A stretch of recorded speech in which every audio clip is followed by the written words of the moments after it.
just wanting to make sure it's not anybody trying to log in. Sometimes I get texts right at the last minute. Mm.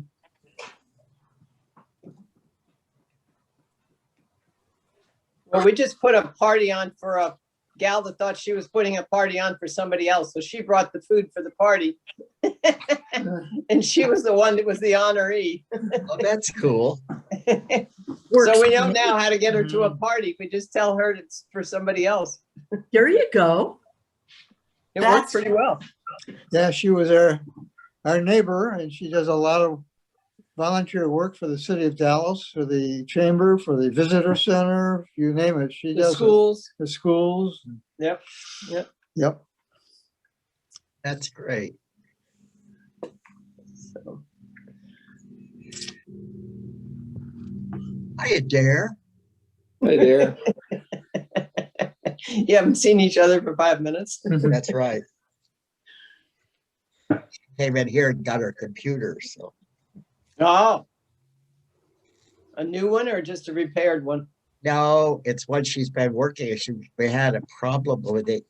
Lori knows about this. Last week, we had a new ink cartridge. And so it was a black ink cartridge and it didn't work. So we ended up printing my sermon last week in lovely blue. And we cobbled together the work for the conversation. So today we went back to Fred Meyer, and it seems, I'll let you guys know this, it seems that there's a rule that the receipt isn't good enough. You've got to bring back the original packaging. So yeah, I wondered how many of us knew that. So I threw a royal cow, no profanity and that, but I did raise my voice, and Adair was nudging me. And I thought, longer I thought about it, I thought, no, this is really maddening. Nobody said this, and I don't know many people even know about it. So, the guy that was in charge at the desk, he said, he called over the guy from the electronics department. So the electronics guy, and it was one of these things that you just hate. It's our policy.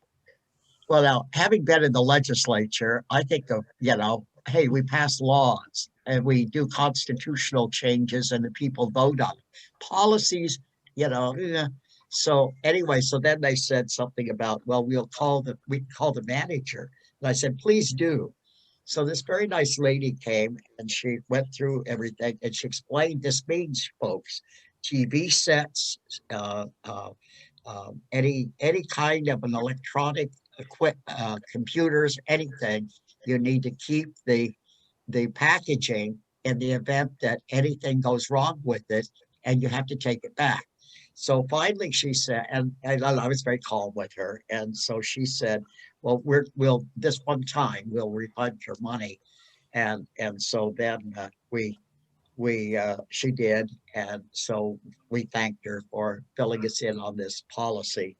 And then we went over to the electronics department and got a new cartridge. And then I apologized to the clerk who came over, and that was that. But save your cartons if you want to if you may have to get your money. Yeah. Fred, as I understand, it's a good practice when they say it's their policy to actually ask to see it in writing.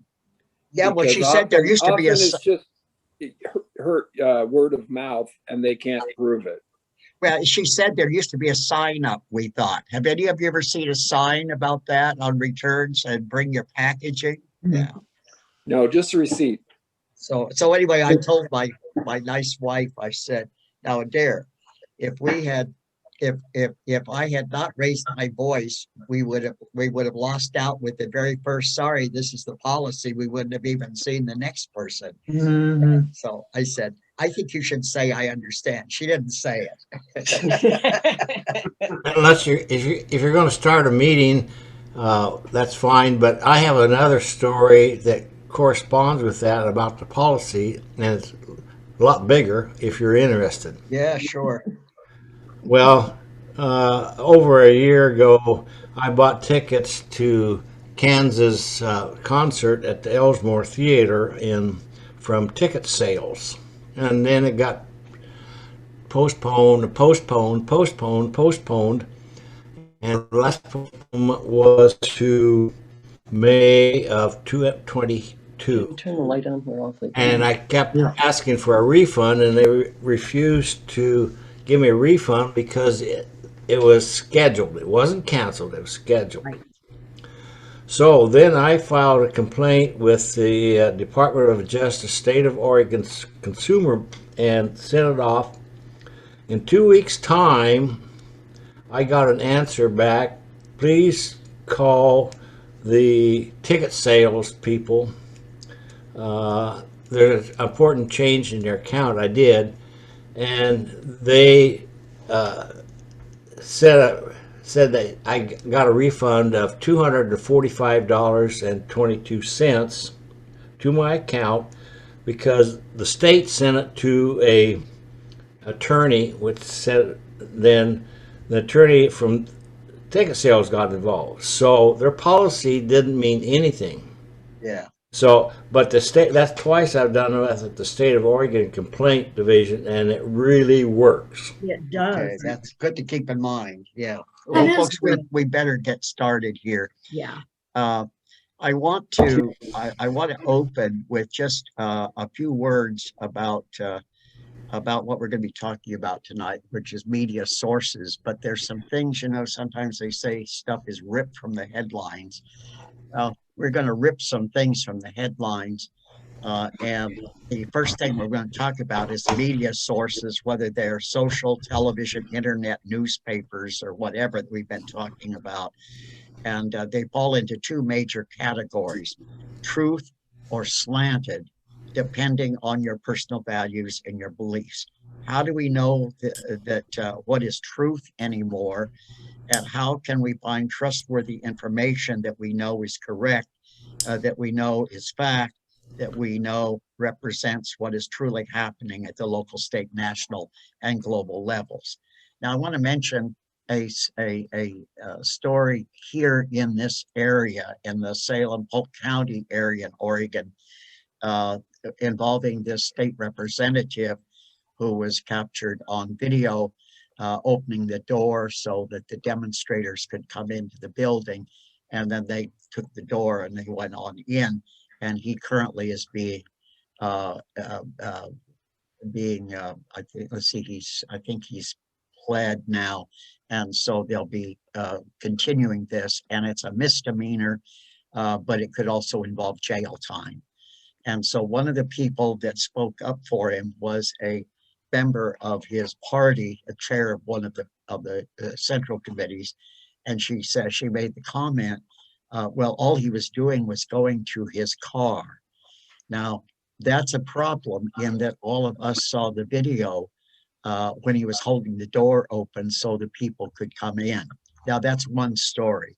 So how do you report that? Do you say objectively? Do you say, what would you say? Would you report what you see as the state representative holding the door open? Or would you just say the door was left open, show the video, which you have? How would you report that as news? The other I want to mention is the Georgia congressman yesterday that was speaking to one of the House committees, very well-spoken young man, and he said that the January 6th riot in the Capitol building he thought was a bunch of hooey, that all it was a bunch of tourists who were having a normal day in the Capitol building in Washington, and it was a large crowd. And so today, a representative of the media asked him if he really believed that, and he was offended, and he said, "You're taking what I said out of context." No, we heard it. We heard what he said, and we also on January 6th saw the video. So how do you report what this congressman said? And then today he kind of blew it off, and then some of his counterparts in the House and in the Senate were asked for an opinion or comment about what this congressman had said, and they gave kind of a mealy mouth comment. The other one is this Congresswoman Green from Georgia, who was started a shouting match with Congresswoman AOC from New York. Green is a very conservative member of Congress, and she's had her committees stripped from her, and so she is all she is. She's got the title, but she's not able to do any legislative work. AOC, on the other hand, is a very liberal member of the Congress, and so Green chose to start shouting at her the other day, and that was captured again by the media, and so it's going back and forth. The question then is how you would cover members of Congress in an objective way who are represented in these stories. And so, that's one of the things that we're going to talk about in the main room before we go into our groups tonight. So those are three things. And also I want to mention that Lori is going to put up a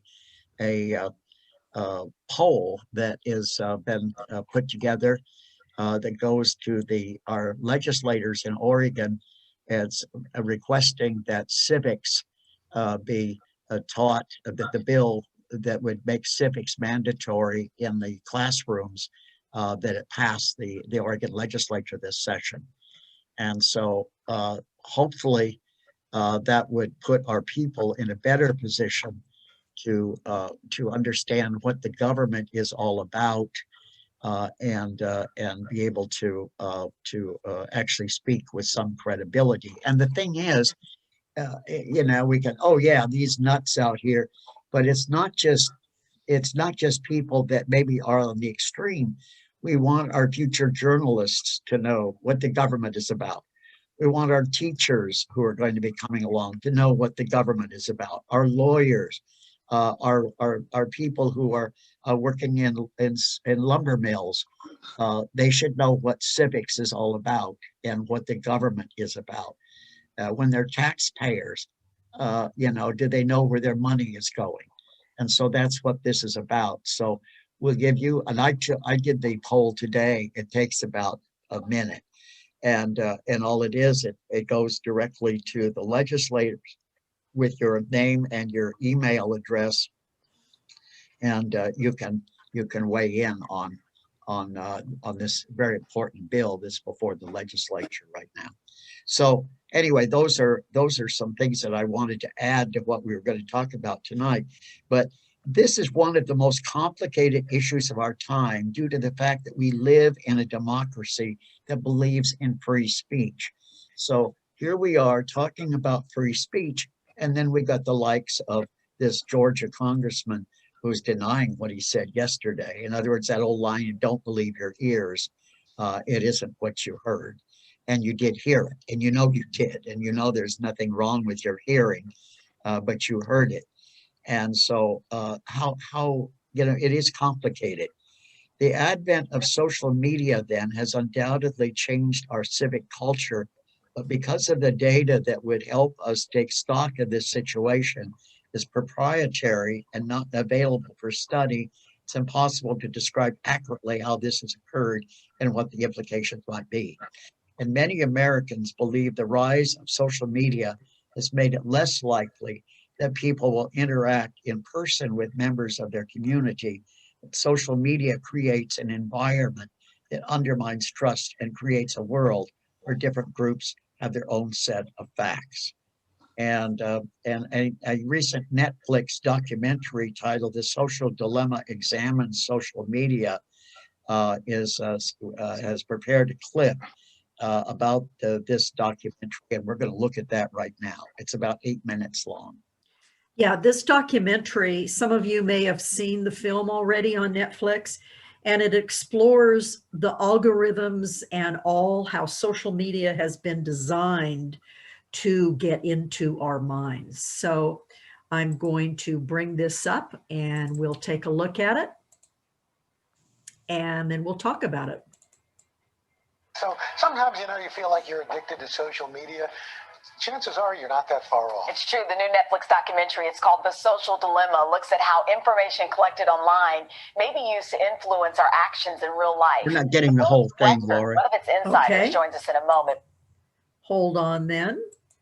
Are you seeing it at all?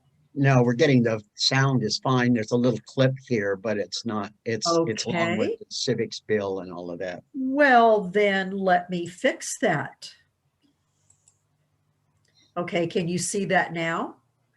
Now we can see the clip still. There, Okay. Dana. No, hold on a second. How's that? There we go. Can you see a sound stage? Yes. Yep. All right, good. Here we go.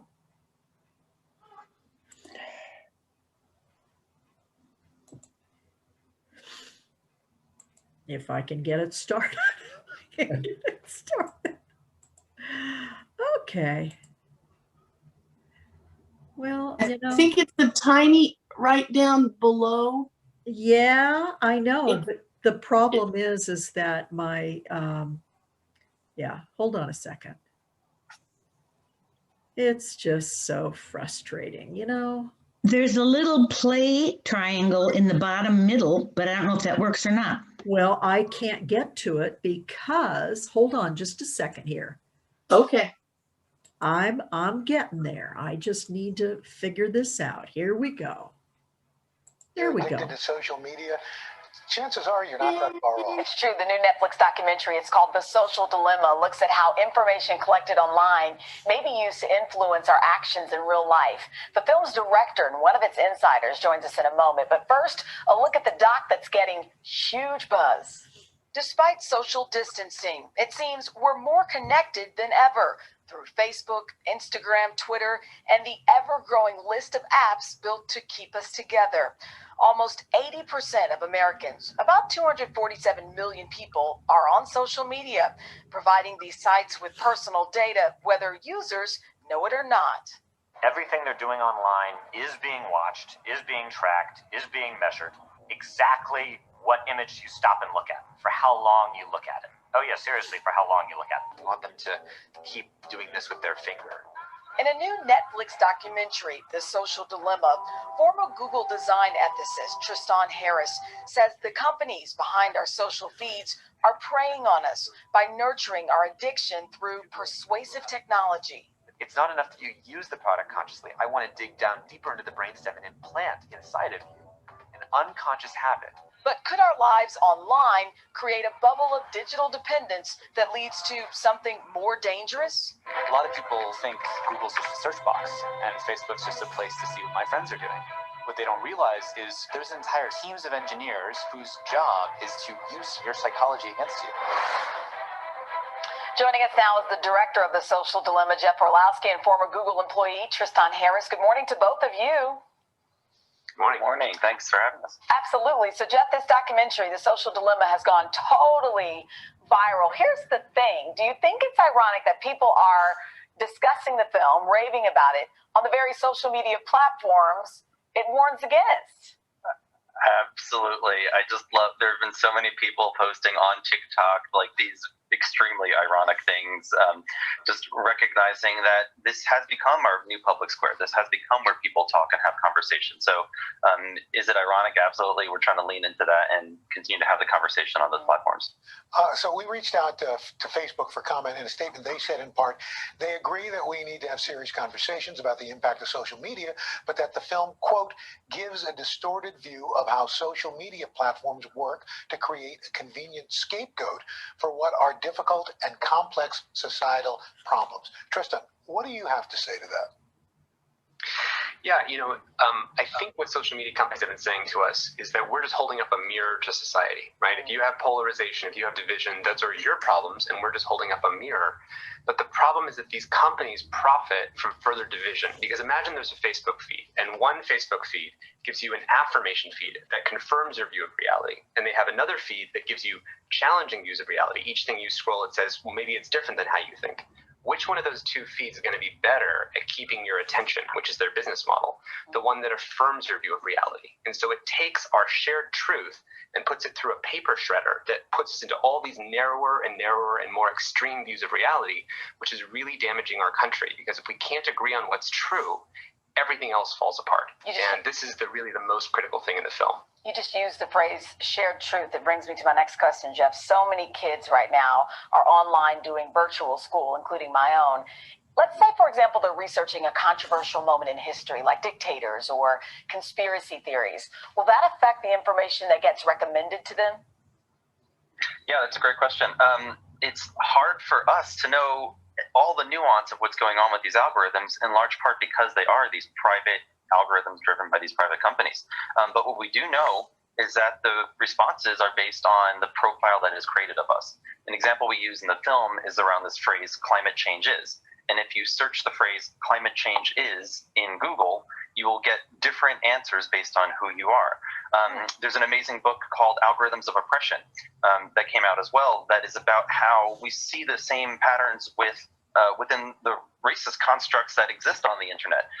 And so the algorithms are going to give you these personalized views, these personalized responses based on who you are with no real sense of an objective truth. Wow. Well, so here's a question. Do we need to, if we delete social media, like I keep telling my kids, just go to the library. Is it really realistic? Well, in my mind, we have created these platforms in a way where we are all, like, we've all gotten sucked into them. And we are using them in many unconscious ways and just kind of passive ways. One of our subjects said they've separated our intention from our attention and kind of hijacked our attention and taken us away from what we are really intending to do. I personally have removed myself from these platforms. Over the course of making this film, I've completely stopped using social media, and I don't feel any loss in life. I don't feel disconnected. I'm in fact engaging with my friends and family through things like FaceTime or Zoom all the more, especially during COVID. But I'm not using the platforms that have a different business model, that have ulterior motives, that are trying to manipulate my time and attention. There's a line in the film, if you aren't paying for the product, then you are the product. That is a real simplification of a really complex set of issues, but I find that's the easiest way to think through, is this serving my interests? Is this designed for me? Is this helping me with what I want to accomplish in life? So is there a happy medium? Like I can't even tell myself that I'll give up my phones, right? Whether we're on Twitter, social media, whatever it is. What can we do? I mean, you hear about taking the cookies off. It just seems like obviously this is way bigger than that. Is there any one thing that we can all do to protect ourselves? My biggest hope personally is that the film creates a new shared reality about the breakdown of our shared reality. And the biggest thing we can do to put reality back together again is to have everybody do a screening of the film. We're seeing schools do a whole screening where their whole school comes together, or families who can't talk to each other. You watch the film together, and then you actually open up Facebook on two phones, if you both use Facebook, and you do a reality swap. You actually hand them your Facebook feed and then scroll through their feed for a little bit, and you'll see, oh, this is why they believe the things that they're believing, because that's the information that they're getting. And I think this is so invisible to us because it's so everyday, and we're now 10 years into this mass hypnosis psychology experiment where it has fragmented our reality into these different things. And that's the thing that gives me the most hope. And I'm hearing from families and parents saying, this is the first time I'm able to talk to my kids about, our use of technology and what's really healthy. Let's have the discussion. That's fascinating. All right, guys, let's swap phones during the commercial break. I should say, Tristan, we reached out to your former employer, Google, for comment, and we did not hear back. Jeff, Tristan, thank you so much for talking with us this morning. People at home can make up their own minds and watch The Social Dilemma. It's streaming right now on Netflix. It is, and I don't say this lightly, I would contend the most consequential documentary I have seen in the past 3 or 4 years. This echo chamber that has led to the tribalism that we have in our country, social media gave us the echo chamber, and they show you precisely how it's been done. It is mind-blowing.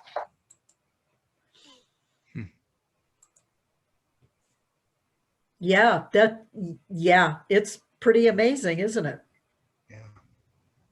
What are your thoughts? Just go ahead and unmute yourselves. Bobby. I've seen that one before. Bobby, go ahead. One of my thoughts was they said public square and they said shared truth. And for one thing, social media has enriched my public square like nobody's business. And so I see that as they almost talk like everyone's out there talking to everybody all the time, and a lot of us aren't. And then when they said shared truth, as if 10 years ago, because they go this 10-year experiment, 10 years ago, 20 years ago, 30 years ago, it's like they're talking as if we had a shared truth before. I mean, what I'm learning through all of you, I'm learning that I did not have the shared truths I thought I had.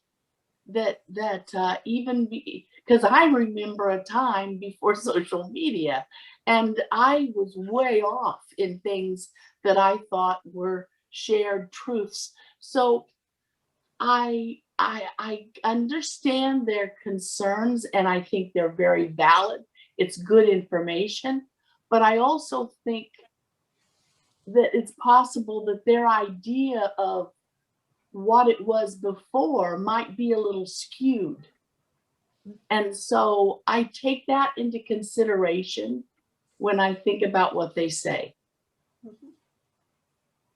Good, Bobby. Thank you. Somebody else? I'd like to see the film. Yeah, I saw that. It's on YouTube, I believe. Yeah. It's on Netflix. Yep. Yeah, Oh. I saw it, and it is amazing. But I think when you mentioned about shared truth and wanting to teach civics, you know, I wrote down, is it civics, or do we need some critical thinking theory again, where people can actually start thinking critically, and not, you know, which we've really kind of lost, I think. And also democracy is almost, I don't know if teaching civics will also help, because, you know, they're really starting more and more to say that this is not a Republican and Democrat situation. This is a democracy versus autocracy or autocratic dictatorship.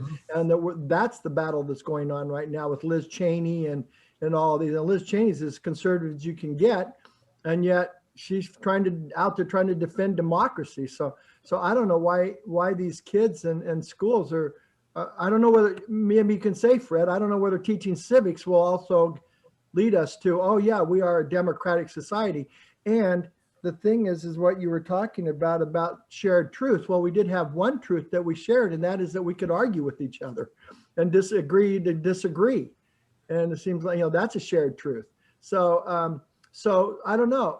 So I don't know if civics will get us there or not. I mean, where we're the problem we have right now. Well, David, I just part of your question there. You know, I think that I have never heard. I've never lived through a time where I've heard more people, including the Liz Cheney speech, which I watched the other night, talking about the fact that our democracy or republic, whatever we want to call it, could very much be on the line. And so then, as I've heard that, it occurred to me that the way since we're not teaching civics today, people they don't know what we're even really talking about. And so, you know, why protect something? I don't know what it is. And so I don't think that's the be all and end all. I don't think that's all there is to it. But I think you've got to know before we can defend what we have. And I don't know any other way to do it. Fred and David's comment, sorry, Robert, David's comment was a good one.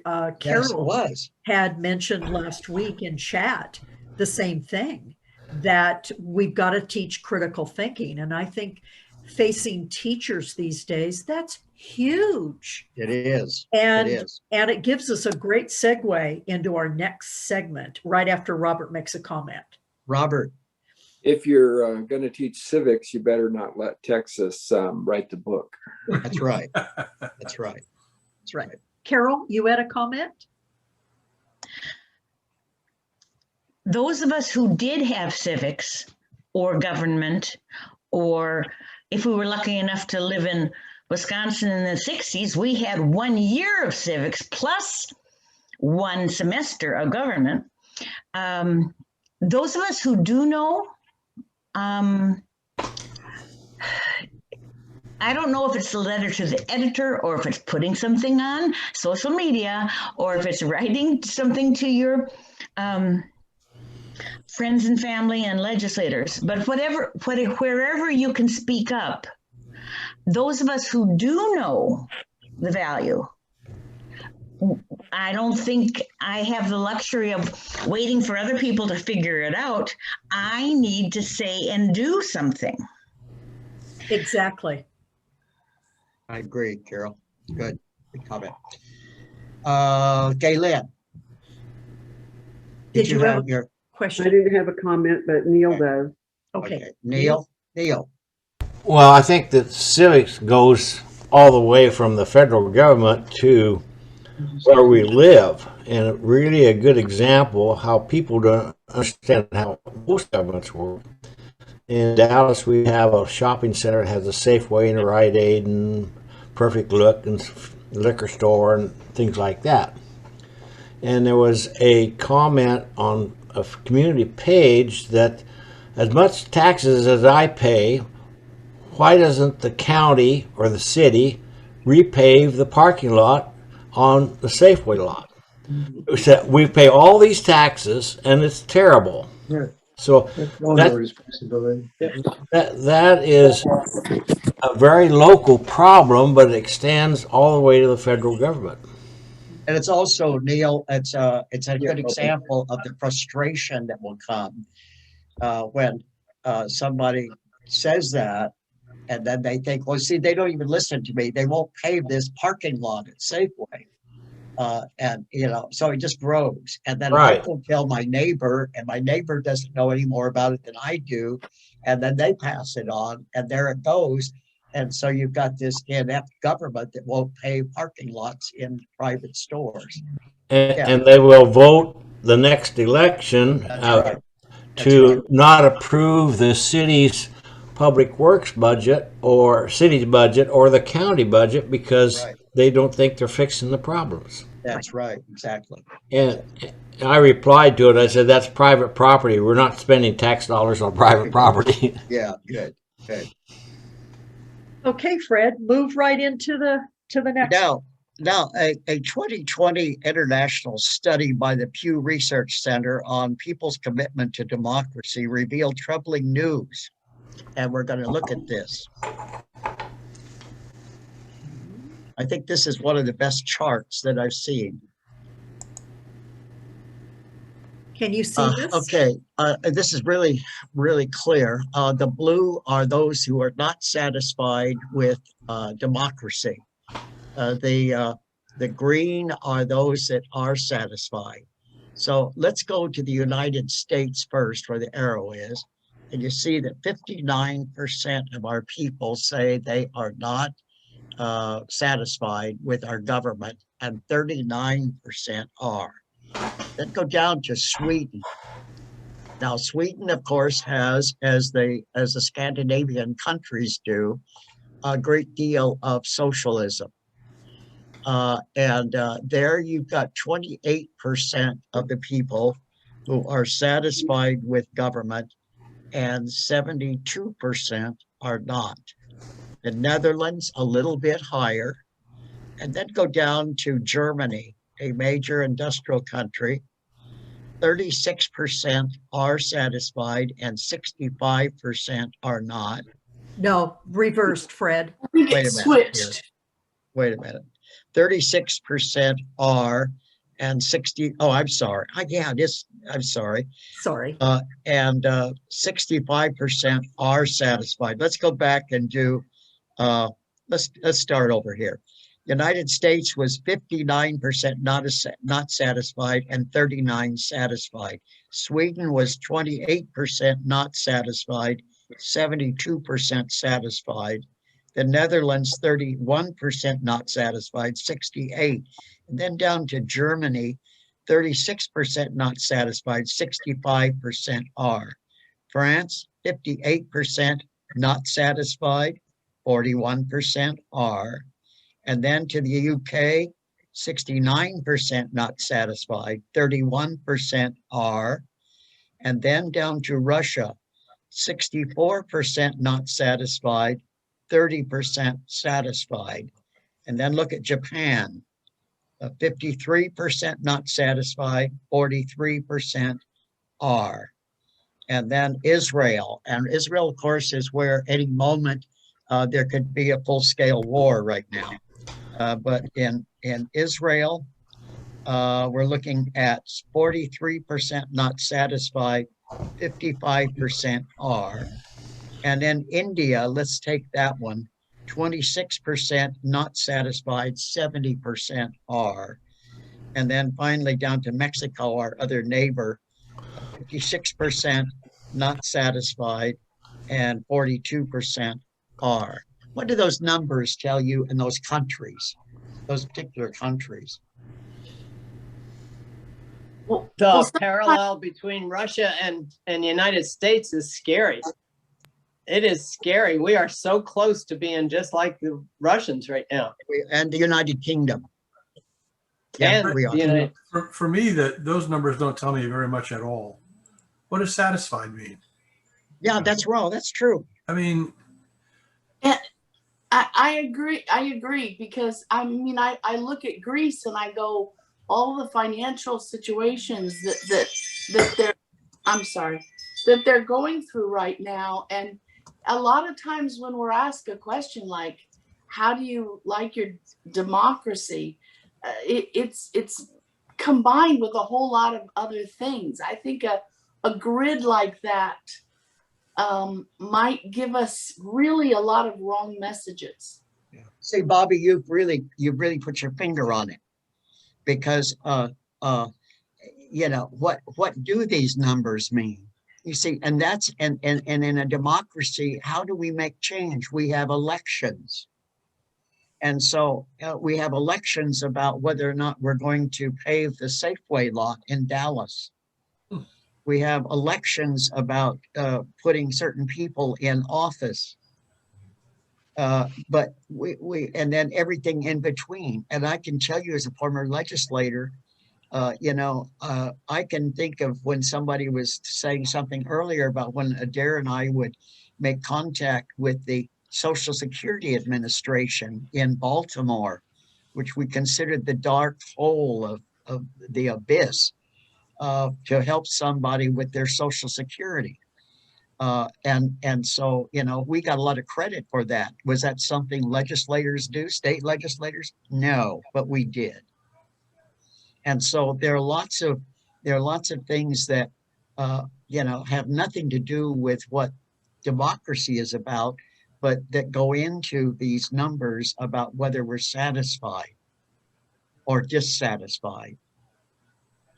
And that's the problem right now that we have with many of our people who don't have any kind of a grasp of what government is and who's responsible for it.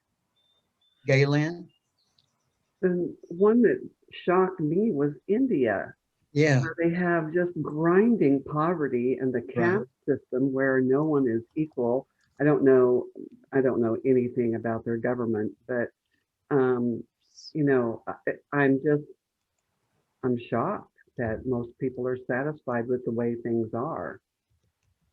But Galen, I'll bet you they aren't now. If you were to take this same poll with the rise in COVID. Yeah, I couldn't factor that out. Hard telling. I mean, again, that's the problem. One of the problems with that kind of tool. I don't know, you know, what sort of survey they asked, but I mean, Galen, you may have put your finger on it. I mean, the culture of India is strongly tied up in castes, and even the untouchables, you know, buy off on the system. They believe that they're appropriately untouchable, or at least some. I'm sure they've been changed, but you can be unsatisfied for good reasons because you want to do good and you aren't able to do it, or you can be unsatisfied for bad reasons because you think it's the wrong form of government or whatever. So I mean, there's a very complex set of things going on that aren't captured in what we're seeing. Well, and also Martin, let me toss out something really quick here. That is a great point. When I send out the links to all the slides I'm going to show, is from Pew Research. And if you click on the links, they will tell you how they gathered the information, the questions they asked, and all that. So you can get really deep into that. And also look at these countries, the industrial countries. United States, not satisfied, 59%. Germany, not satisfied, 36%. Let's see, France, 58%. United Kingdom, 69%. Russia, 64%. And so as you look at these industrial countries, the giants of the world, the majority in this survey show that they're not satisfied with democracy. David? Neil was before me. No, go ahead, David. You got. Well, okay, so what I was thinking about Joe Biden's speech to the Congress. Yeah. And he emphasized that some people think that democracy can't get the work done. It takes too long, it's too slow. We need to be an autocratic government so we can move faster and all that. And he says that's not true. And I think he's intensely going out to prove it, that democracy still works, in the fact that he's bringing in the senators this infrastructure bill. He's not doing an executive order. He is going to take his time. He's going to visit. He's going to bring them all into the White House. He's going to get his people out there, all his cabinet people out there. He's going to be doing it the way we used to do it. And I think he's doing it to prove, and it'll be interesting if he passes the infrastructure bill and he's done the Rescue Act, if this graph might change, if they actually see that it's working. Because for 4 years, there was another party that was trying to prove it doesn't work and trying to tear it apart. So I think for me, the verdict's out, but I'm watching really close because I think Biden is aware of this, and he's purposely saying democracy still works, and we'll find out. Because I would like to get Hillcrest paved, because it is really bad. Because I walk my dog every day, and I'm walking down and going, this road is really bad, and that is a city road. That's not a. That is. Yeah, that's right. Good. We've got Neil and Rich. here. Yeah, Rich. Oh, I'm sorry, Neil. Neil. Well, I would like to see on that graph that put out the educational level of each country, because it seems like the more we become educated, the more we become dissatisfied with the status quo. And, if you look at India, probably isn't having an educational level compared to United States, Great Britain. So I think that's another factor to think about in whether everybody's satisfied or not. Neil, that's a good point. As a human geographer, I will tell you that the biggest factor in a country like India is the age of the people. They have a very growing, hugely young population that aren't quite reached all their schooling yet. So that's the kicker right there. Rich? Yeah, I just wanted to mention to Lori, this research, when was this done? Was it pre-pandemic? Was it during Trump administration? Pre-Brexit? Because it changes each, right. Could change each year. Right. It was done in this last year. I don't have the exact year for you, but I will put that in the summary. Okay. Thank you. Yeah, because that, when you tell people they have to be locked down, right? There was a lot of unsatisfied people in 2020. Right. Let's face it, we all want to ignore that year. Well, and that's another key with polling and surveys, is it depends on when it happens. We're so fluid. And things happen constantly and our lives change. Polling is out of date as soon as it happens. So, Oh, sure. okay, let's, in the context of fear and anxiety generated by COVID-19, it's all the more important that constitutional democracy rise to the challenges before us. And to commit ourselves to constitutional democracy, we must first commit ourselves to and have faith in our fellow citizens. And that's kind of what we've been talking about, our fellow citizens. Many expressed in the research a worry that beyond sporting, and this is an interesting comment, a worry that beyond sporting events and communal responses to tragedies, Americans have no experiences that give them a sense of common purpose. Also noted and lamented how few opportunities Americans have today to work together to improve their communities and build trust across boundaries. Yet democracy depends on a more durable sense of connectedness, as well as opportunities to practice it.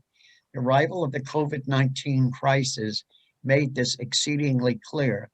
Health and well-being of all of us depend on social solidarity that inspires commitment to the measures and investments necessary to beat back the pandemic.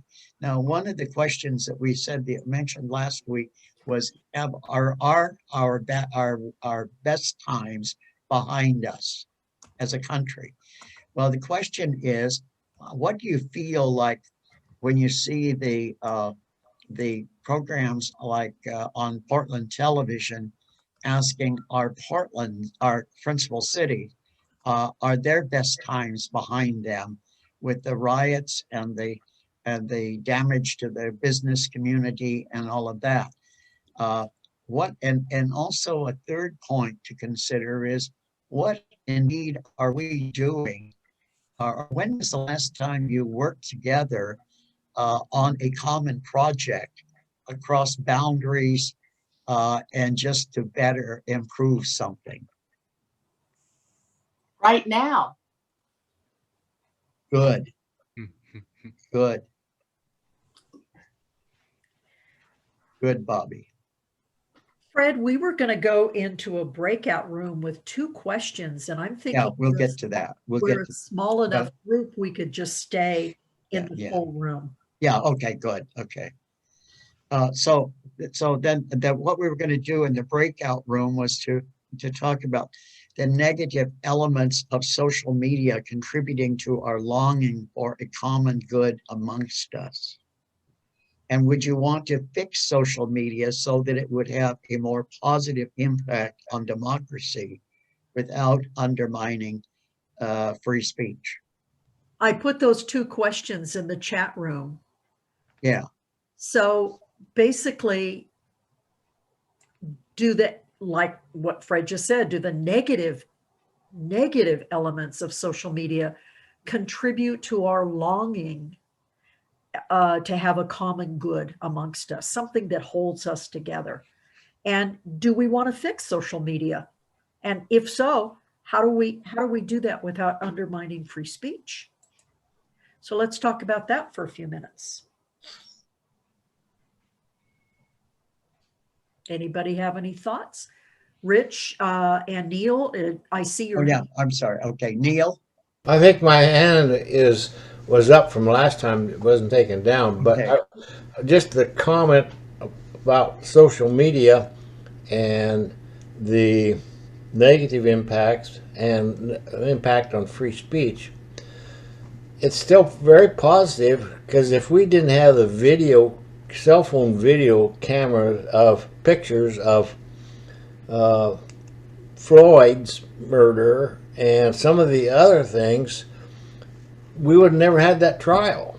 So that's a real positive thing that social media is contributing to.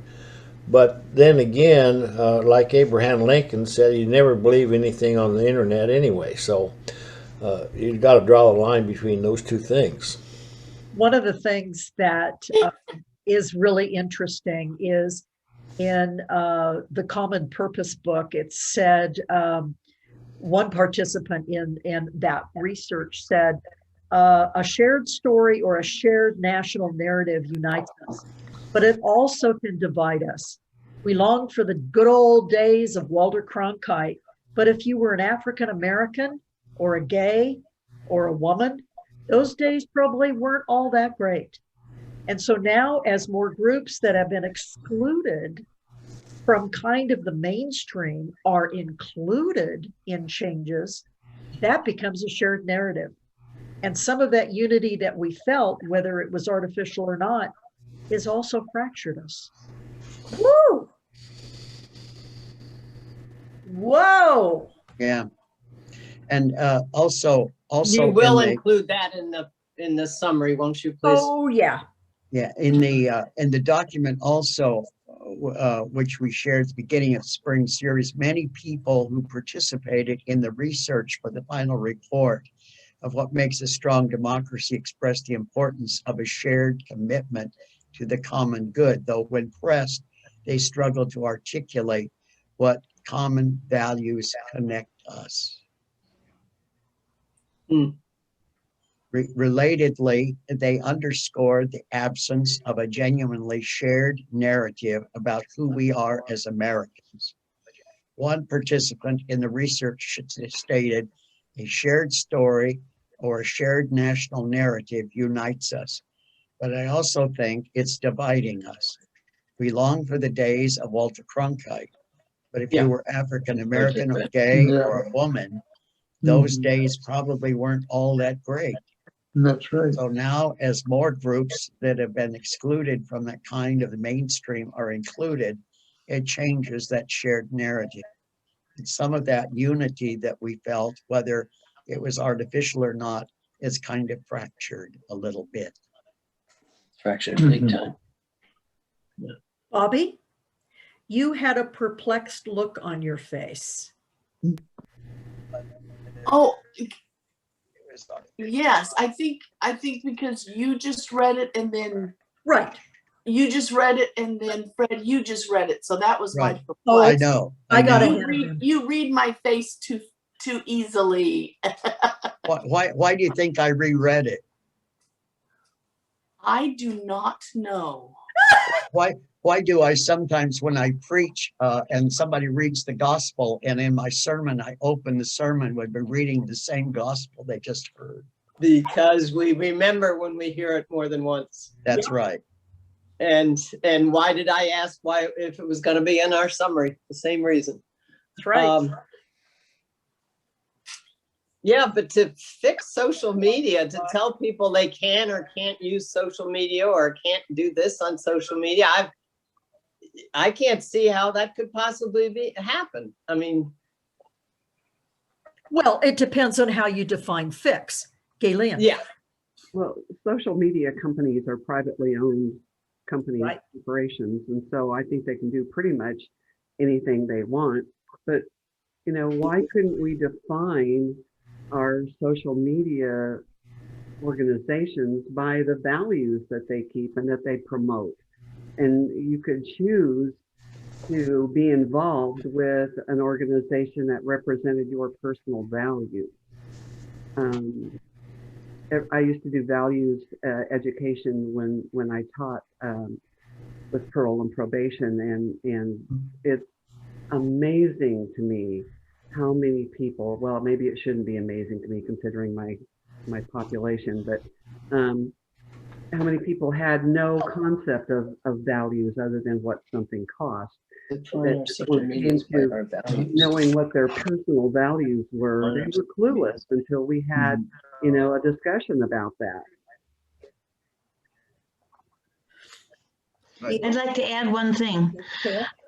Whatever we do as individuals to learn about social media and the impact, whatever we do as groups, the answer will always be money, money, money, money, and money. So I don't think that Facebook or Twitter or the other ones whose names I can't think of. If their business model is making a lot of money for the investors, I don't think we can.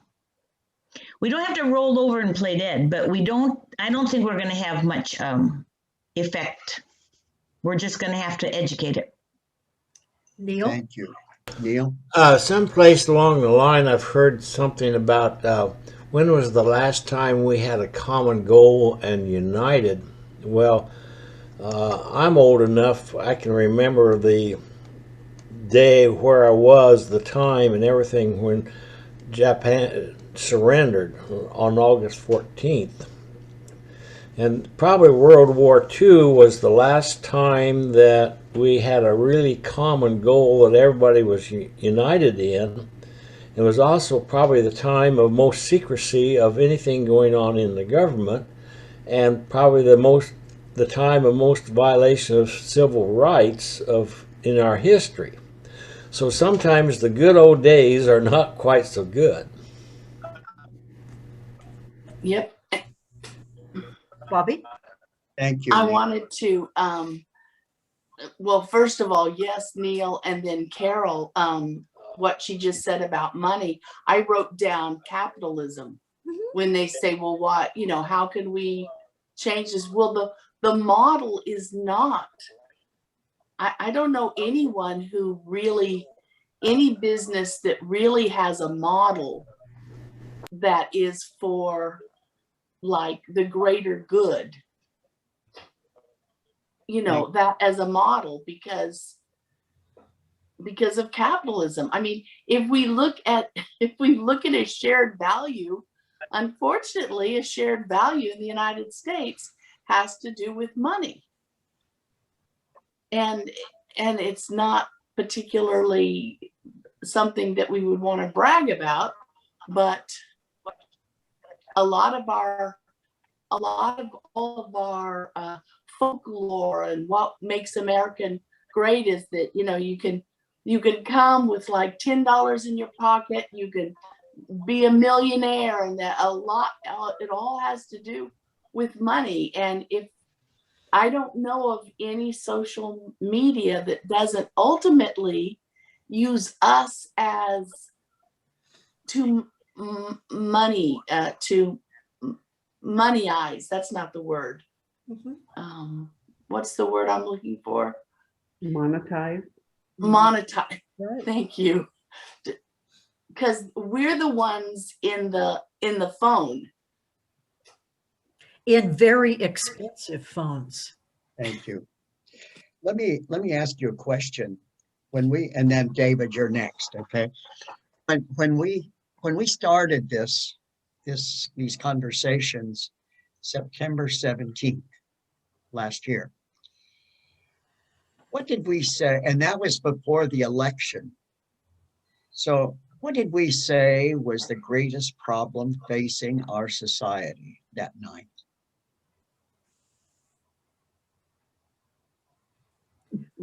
Why did we form these conversations?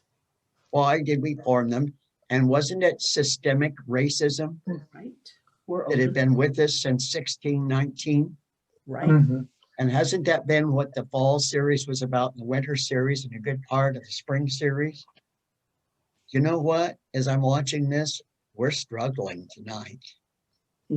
So we identified systemic racism, okay, and we talked about it, and many of us identified ourselves as racists when we started this journey.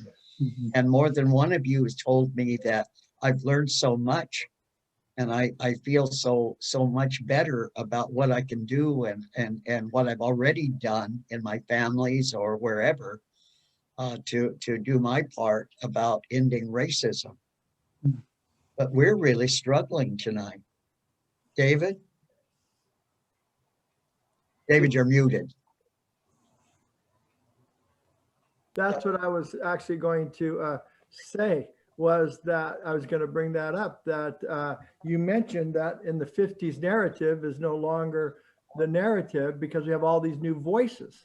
And so I was thinking of the whole fall semester that we studied racism, where we heard all these different voices. So I'm glad you just said that, because that's what I was going to say. We've heard all these voices. And so I've been thinking like all day, actually. It's kind of amazing all day, because I'm still reading a couple other books. A really good book, by the way, by called oh no, I can't remember. I'll find it. Kathy Park Hong on South Korea, on a Korean woman and her experience, Asian experience in America. So we're moving on to that. But so I've been thinking about this narrative, and then I thought, the critical race theory they're trying to get into schools, and the backlash. Oh, these people are saying, no, we don't want to teach that because they're teaching to hate white people. Right. Teaching to hate white people, and so we don't want that. But here, that's not what it's about at all. I mean, just because you have white privilege doesn't mean that, you just acknowledge you've got white privilege, and let's get a new narrative going. And it's just amazing how you mentioned this about the narrative. The narratives, I don't know what that narrative looks like, but we have all these voices out there now that they've always been out there. I can't believe that I did not read James Baldwin and Du Bois and all these guys for 50 years. I haven't read them. And all of a sudden now this year, I'm reading all these people. I say, oh, these guys were writing 50 years ago, all this stuff. Where was I?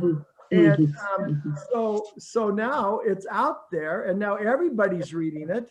And so there's going to be a new, I guess there'll be a new narrative. I'm waiting for the new narrative with all these voices that will be a common narrative that will acknowledge our slavery, will acknowledge the 1619, will actually acknowledge it and not be afraid of it, and begin to teach. So you're right. That's exactly where I'm coming from right now, is I'm looking for this new narrative that will include everybody and not the 1950s, life that I had. Everybody accused me of having the Ozzie and Harriet life. I had the Ozzie and Harriet life. David, we all did. We all did. So I'm listening the other day, David, I'm listening to somebody. One of the things we wrestled with before we started September 17th was the fact that the three of us that were putting this together were all white. And so, we made some mutual confessions together and all of that. But we decided, wait a minute. It's the whites that really have caused this problem, and so we've got to address it. So I'm sitting the other day listening to someone, and they said, well, and I'm waiting for this confidential thing, it's the whites that started all of this. And I thought, oh, I think this is where I came into the movie. So, Rich and Janice. So I want to mention, and I concur with David, that the pandemic was the number one, and of course number two, of course, could be the racial. But you put both those together, and then we talk about democracy. So here we are struggling tonight, but look at the direct relationship with the racial, even the pandemic, with how we logistically resolve the pandemic through local, county, township, state, federal government, to get this resolved. And look at our Bill of Rights, our Constitution. So everything, it's all related now. And so with all these subjects coming up, yes, we are struggling right now because there's so much impact on the racial justice, the pandemic, the states' rights, Georgia, Texas, states' rights versus liberalism, right to the left. So it's really, it's a conglomeration of all this that's making me struggle at this point. Thank you, Rich. That's my comment. And then we hear reports about how Florida did such a nice job of giving their shots to people. And all they had to do was to take a 2.5 hour bus ride, and they could get free shots at the public grocery store. The public grocery store had just finished supporting the governor. So they got the thing, even though it was very, very inconvenient for the people to get to it. Yeah, I mean, every time you turn on the, as far as I'm concerned, I just hear more and more reports about how the blacks are still being put down. And yet when my neighbor stopped at the driveway the other day and she said, well, I have a daughter that we raised that was black and white. She didn't call her biracial. She called her black and white. And she said, her daughter says there's no problem. There's no racism. There's no problem. And I'm wondering what kind of a cave this woman is living in Sacramento, because she's living in a cave. She obviously is truly ignoring what's going on the streets, what's going on in what the police are doing all over the country. So that was my little piece. Thank you, Janice. Neil. In regard to David's question of what this is, I wonder if we would even had this conversation, this discussion, and all, if there hadn't been for the Black Lives Move formation and that message, that would we even be aware of all the things? We'd be aware of some, but of all of them? I think that's been a huge factor in getting people to talk, is Black Lives Matter. True. Thank you, Neil. Other discussion? I think we better move. One of the things that's interesting in this, I'm going to mention this, and then we'll move on to the next section. I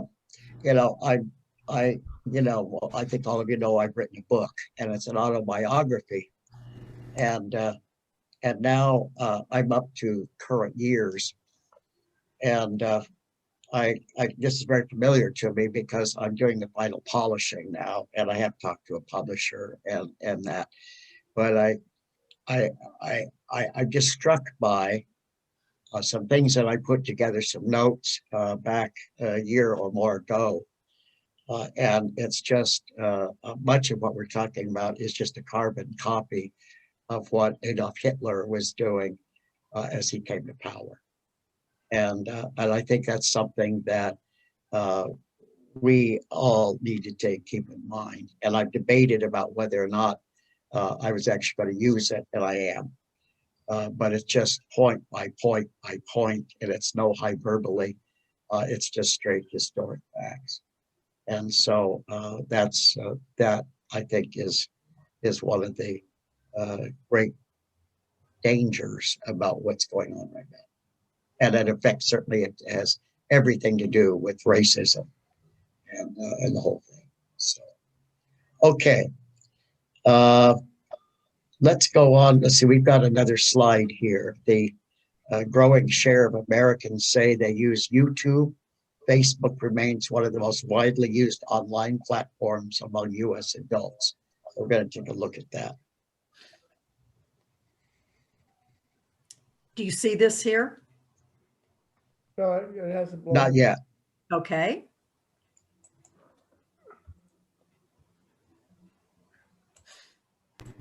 Well, I better get over to it. How's that?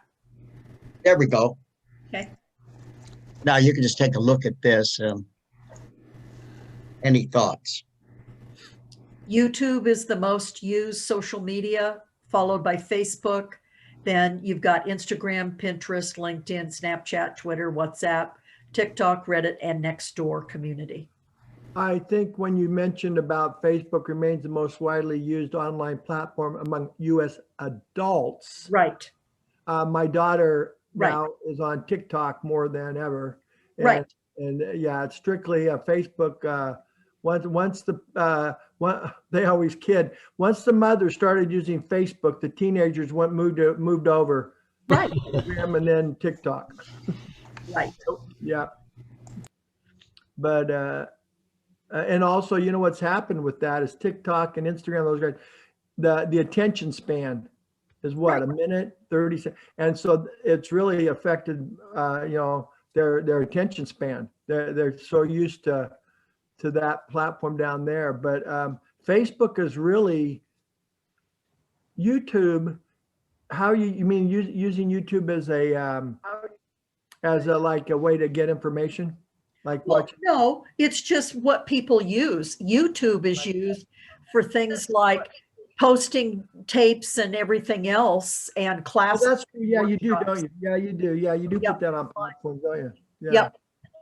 So Okay. this slide here shows how U.S. adults get most of their political news on social media. So this slide here shows how.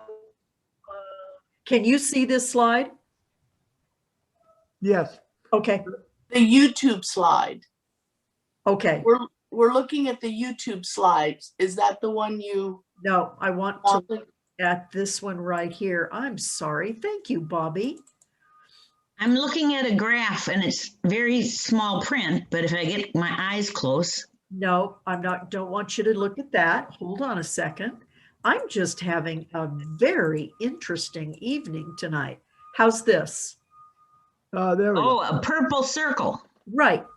So this is how U.S. adults get most of their political news on social media. And see, look at this at the top, the 3% print. Yep.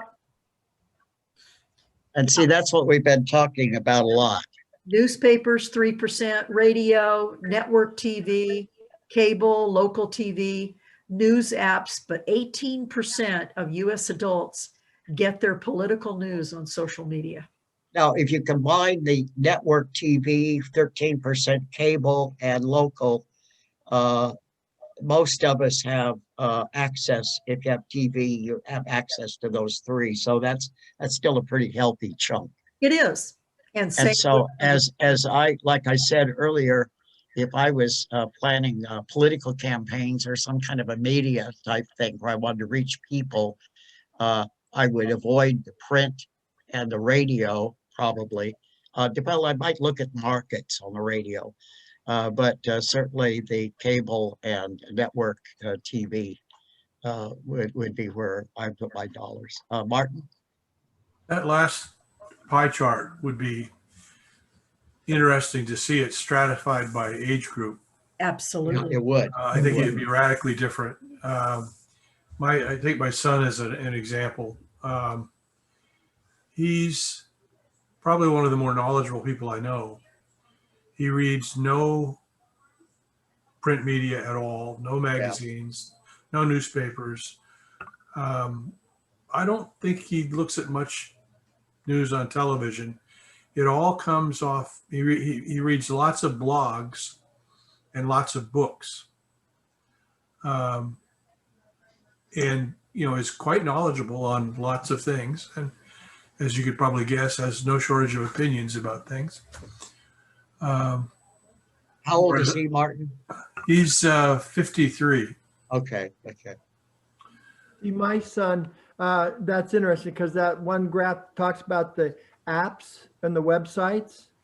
My son is actually reading the New York Times, or he subscribes to that, or the Atlantic and those things. So he was here for the weekend. He had his phone out, and every morning instead of opening up the magazine, but he had it on his phone. So that would be considered a news article, the New York Times, and so that was interesting in that graph.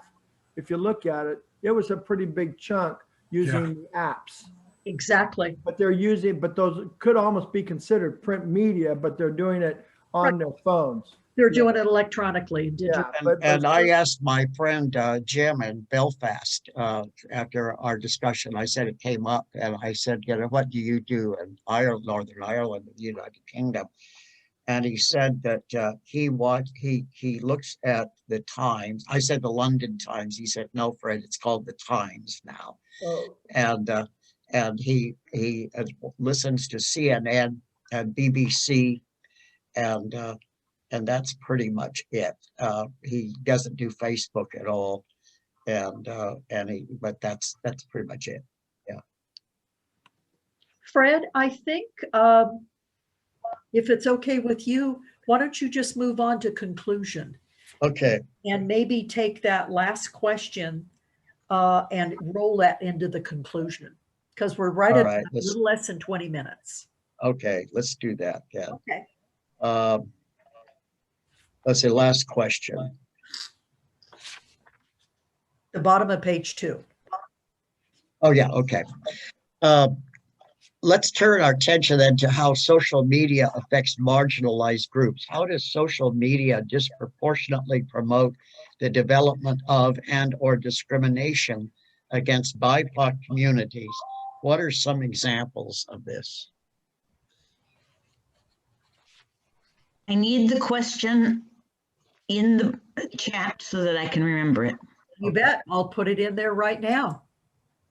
My auditory memory was never my strength. That's okay. And I'll go ahead and read it again too. Let's turn our attention to how social media affects marginalized groups. How does social media disproportionately promote the development of and or discrimination against BIPOC communities? What are some examples of this? And I thought, you know, one of the interesting things was the Minneapolis trial of the little girl. What was she, 9 years old? And taking pictures of what was going on with the police officer that had his knee on the guy's on George Floyd's neck. The girl who videotaped it, or not videotaped, no, the teenager who digitally recorded it on her phone, she was either 16 or 17, but she did have a 9-year-old cousin with her. So that's where you got the 9-year-old. Okay. Well, anyway, yeah. So that was a good example of the use of it there. And you know, and as you look at some of these situations going on with the police, yeah, those cameras are everywhere. They really are. With the insurrection at the Capitol, yeah, it was social media that pulled that off, as far as I understand. And 6:30, remember? And most of those people that were in the insurrection were white and not BIPOC, at least from what I've seen. You know, they're completely excluded from most of those white supremacist groups. So social media promoted the whites, and certainly that marginalizes the blacks. Mm-hmm. Well, or the if BIPOC. you don't have, if you live where there's no internet, or you don't have a computer, or you don't have a cell phone, you're not going to have any social media. It's true. So anybody who lives like on a reservation or in the poorest part of town, or if you're without a home, you're not going to have that, except I have seen a lot of homeless people with cell phones, but yeah, there is those communities aren't going to have any social media at all. So right. Good. Right. Point. Anybody else? Examples. Yeah. I guess I'm look at the Black Lives Matter pulled itself together and pulled those protests off totally with social media. So it was a benefit for them. And it certainly wasn't just the BIPOC that was out protesting. I thought that was the most beautiful part of the whole, all the protests that we had during the last year. And see, Janice, that's an interesting one, because also, what was it that they used to organize the January 6th riots at the Capitol? Right, exactly. Yeah. So there's the plus and the minus. I mean, the yin and the yang, or whatever. Yeah. Let's see, Bobby, I think you have. I agree with, I guess I'm having trouble with the question or the premise, because a lot of times we're talking about, like, you know, is a car good or bad? Yeah. Oh, it can take you places. That's great. It can also hit you. It can make you poor. If you build one, it can make you rich. I mean, it's.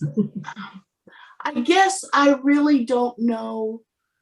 The last few times, like where we're going as a group, I'm a little confused because I'm all in on the social justice and how we started. I feel like I've learned leaps and bounds, and lately I feel like I feel a little rudderless because I don't know where we're going, and I'm feeling so many things can be yes or no. I don't think I'm making myself very clear. No, you are. I do want to say that it's been precious for me, my time with you all, but I'm struggling a little with where this was going and the first intent, because I was so I'll just finish No, there. no, please go ahead. Go ahead. Well, I was thinking that in my head, that maybe I could start harnessing what I was learning in some acts of going forward, and I'm feeling like I'm tripping. So I don't know. I had to share that. Bobby, I think you articulated Right on. that beautifully, because what you just said is where this country and what this country is experiencing. And I think all of us are experiencing that. We're tripping along as, like David said, we're trying to find our narrative. We've got all these pieces that we've pulled of and from, and we're learning all these new things about a system and a country that we're devoted to, that we love, and it's not working well. Thank you. Neil? Regards to Lori comments, but my big concern right now is what happens. This group would be in bad shape if all these voter laws giving the state legislatures the right to disapprove of a popular election. So what do we do when all this happens in the next couple of years? Do we even have a country to vote in yet? And that's my biggest fears. And so that's where this conversation really should, the racial thing is really great, but preservation of our right to vote and democracy is a huge factor that we needed to address. Yeah, Rich. Yeah, going back to David's contribution a little while ago, and even Neil right now, and Bobby, you put it better than I could. When I say I'm struggling, I think I'm looking for something, somebody, the nation to pull us all together. It kind of goes back to 1933, 34 with FDR, with the Depression, although we didn't have the epidemic. World War I saved us as far as getting our economy back, or World War II, I'm sorry.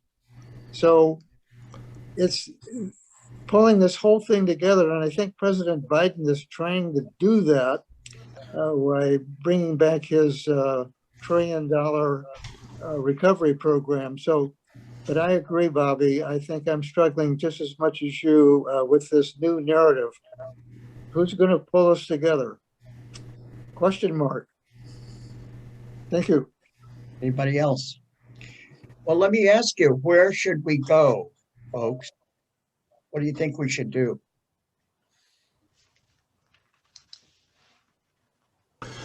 Just as a comment, I think I joined the Recall Mike Neerman group here not very long ago. I think it's stuff like that. Start at local roots and do what we can and encourage Liz Cheney to do what she's doing, because I wrote her a letter telling her how what a great thing she was doing. And it's all of our voices have a, and it goes into the Black Lives Matter movement too.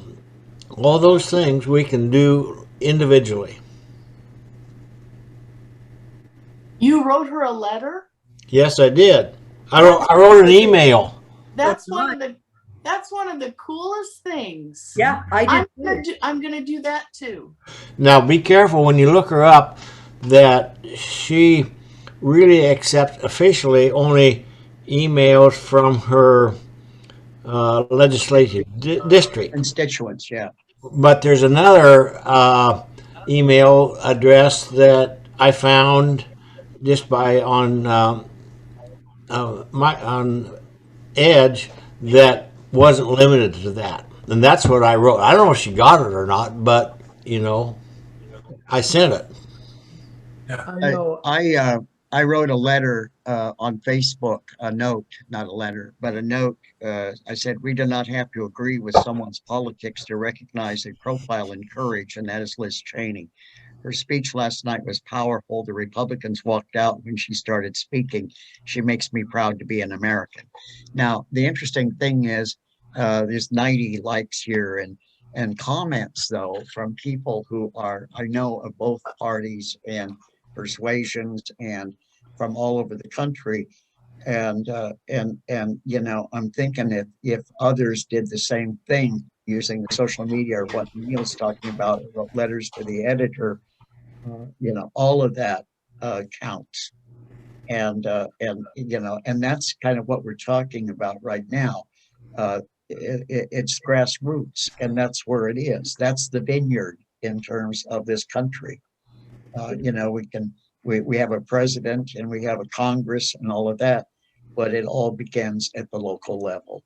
And whatever you want to do, whether you want to go to a school board meeting or whether you want to write a letter to the editor, or like Dallas has a community board, others have community boards in their cities, and that's how you do it. You see somebody that you like that might make a good council person or whatever. Contact them. Ask them if they ever thought about running for the city council or for the legislature. Get involved in, like Neil said, there's a recall campaign going on. Involved in that. So I think Martin was next, and then David. No, we moved on. I don't really know. You asked a question about what we do about social media. I am absolutely clueless. We'd have to ask our kids or grandkids. I mean, it's acting on us, acting on our society, but in ways that we don't understand. I think other people have said it better than I earlier, that there's a collected body of wisdom and experience and history about racism. We're too early with some of these trends to really know what they're going to do, much less how to deal with them. I would like to see these companies paying taxes, and I'm tempted. I mean, you look at radio and television, they're regulated because the public airways were defined as the public good. And to use them, they had to agree to some form of regulation. The internet has not been similarly defined, and there's talk about regulation, but no movement in that area. And I think, it's pretty daunting to know how you would possibly regulate the internet. But there's, I think there needs to be some thought and work put into that area. David? Okay, that reminded that I have two things to say. An answer to that one was what one person said about free speech. They're always screaming about free speech, but what they're really talking about, free speech without consequences. Right. And usually it's, and so when they're saying, hey, I get to, I get to say whatever I want. Well, okay, fine. I'm not gonna go to your business then. Oh, so you're canceling me? No. Free speech has consequences, and you just want free speech without consequences. So, but I want to go back all the way back to your very beginning of what you did with Neerman and the Georgia person and talk about that a little bit because and critical thinking again. But Fred, I will challenge you. You obviously had to spin some things. You know, I mean, their politician always spins, and there was always spin, and we've always talked about spin forever. But this feels different than spin. It does. You see, maybe it's the difference between a lie or something, but it feels different. But we've always had spin, and you always were critical. I mean, it's like we understood the spin. Oh, they're just spinning that to their favor, you know. But yeah, so maybe I don't know if it just feels different. You can't. Well, yeah, and David, that's really good. That's perceptive. Yeah, there's things where you certainly, if you're in elected office, you put yourself in a good light. You do, but you know, I've had a lot of soul searching to do, and at my age, I'm certainly not going to be running for office again. So I can do that, and as I've been working on my book too, it's brought fresh things so that I can kind of relive some of these things and think about what I've done the same. My point at the beginning was what we see is blatant lying. And I don't know, when I was in the legislature and when I was president of the Senate and in the governor's cabinet, I never saw anything like this. Yeah. I saw people that would, do a little hyperbole, or and that sort of thing. But I've never, ever in either party seen anything like what's going on right now, ever. Yeah. On that happy note, I think this has been a most provocative session, and I want to tell you, we're down to our last two sessions next week and the following. Next week, we're going to look at connected communities, how we connect our communities. And then the last week, they bring it all together. And we're going to look at inspiring a culture of commitment. So we're just going to kind of look at all this together. I have two announcements, and I don't want to undo the summary that you just gave us, Lori, but I do want to get this in. Number one, you have probably voted, but you can double the impact if you find a friend or a family member, a neighbor, an acquaintance who, oh yeah, where did I put my ballot? Oh, yeah. I think I probably buried it with the magazines. Uh-huh. Is it really important for me to vote? Yes. Yeah. Voter turnout in the spring is low, so your vote matters the most. Everybody vote and try to find somebody else who you can drive to the ballot box or who will let you take their ballot. Number two, I just put in the chat some more stuff about Mike Neerman. Those of us who do live in House District 23, we can write and phone call and write and call and pray and call. And if it goes to Mike Neerman, you might as well save your breath. But we can write to other legislators. That's right. And those of you who live in other districts and who are constituents, please write to your representatives. Right. It doesn't have to be long. It can just be 2 sentences. It could even be 1 sentence. But please get on board with telling your legislator that you think Mike Neerman needs to leave the legislature. And I'm